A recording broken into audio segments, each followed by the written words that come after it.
Shalom, we are here outside of the Hadarim Sharon prison in Israel near another protest calling for the release of IDF soldier Gilad Shalit, who is kidnapped by the Hamas.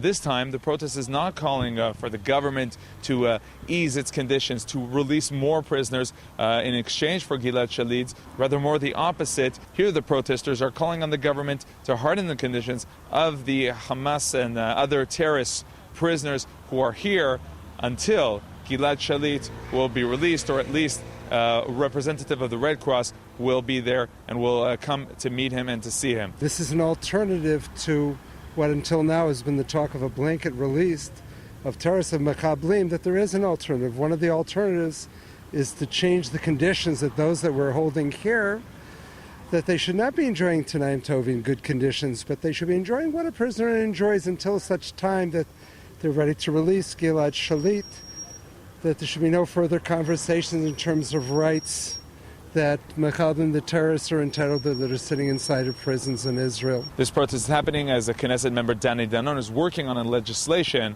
on the issue. We're here today to send a clear message to the Hamas. We are changing the language.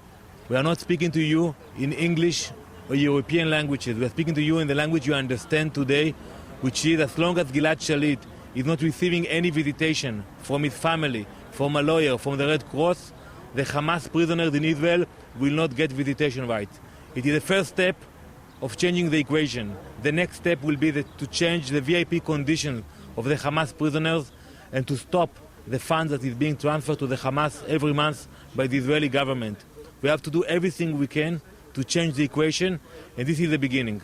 And I understand that the Shalit family supports this legislation? There is full support for this bill from the Shalit family, from the people who handled the negotiation with the Hamas, who understand that now is the time to put the pressure. We have negotiated, we have done everything possible. Now we need to put the pressure and to put the leverage, and that's what we're doing this week by changing the legislation.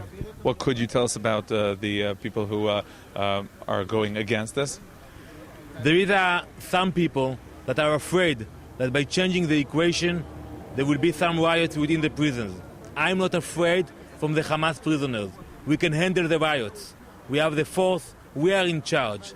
And I think it's about time that we will change the fact that the prisoners control the prisons. And I think that we will see next week, after this legislation will pass, that nothing will happen and those prisoners will stay where they are without any problems.